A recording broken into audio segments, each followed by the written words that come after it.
Iceland. Sounds like a terrible place to visit in winter. I mean, who wants to go to a frozen island in the middle of January? For many world travelers, winter is the time to get away from the cold and thaw out in the tropics. But beauty is more than just piña coladas and white sand beaches. Some beauty can only be witnessed in a winter wonderland.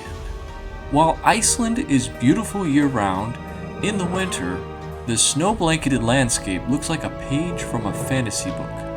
I mean, Vikings settled this mystical land, so what are Vikings without frozen tundras, icy waterfalls, and snow-capped mountains? During this time, the streets of Reykjavik are dusted in snow, and the famous Kirkjufell, which means Church Mountain, changes her coat from green to white. In the skies above, the northern lights are often more easily seen in the winter because the days are much shorter and the nights are much longer. With as little as 5 hours of daylight in December and January, you have plenty of darkness to hunt for auroras, if that's what you're after. Yet there are plenty of other countries where you can see the northern lights and walk in a winter wonderland. So why Iceland? Well, Iceland is a major layover destination for flights to and from Europe and North America. This means you can buy plane tickets there for cheap, but there's a catch. Summer is high season in Iceland, so flights are more expensive during that time. Can you guess what season is low season? Yeah, winter.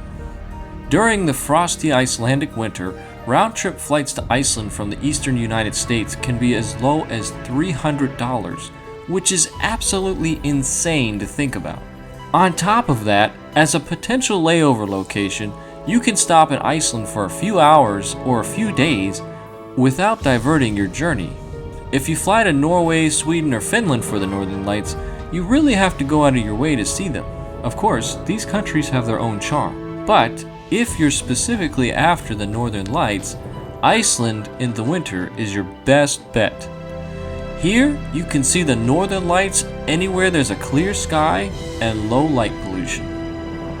Another perk of visiting Iceland in the winter? Solitude.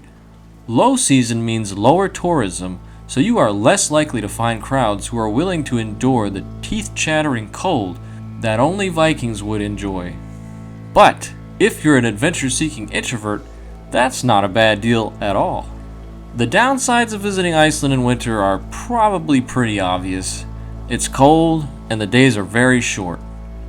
The steep frozen roads can also be very dangerous and become impassable, especially in the northern parts of the country. If you decide to rent a car during the Icelandic winter, please be careful and check the road conditions before you head out. So if you don't mind swapping out swimsuits for sweaters, you should experience the Icelandic winter for yourself and walk in a real-life winter wonderland. Oh, and try some skyr yogurt while you're there. The Vikings made skyr over 1,000 years ago, and it's freaking phenomenal. But anyways, thanks for watching. If you enjoyed this video, please give it a like and subscribe to Tidewater Teddy. Have a great day.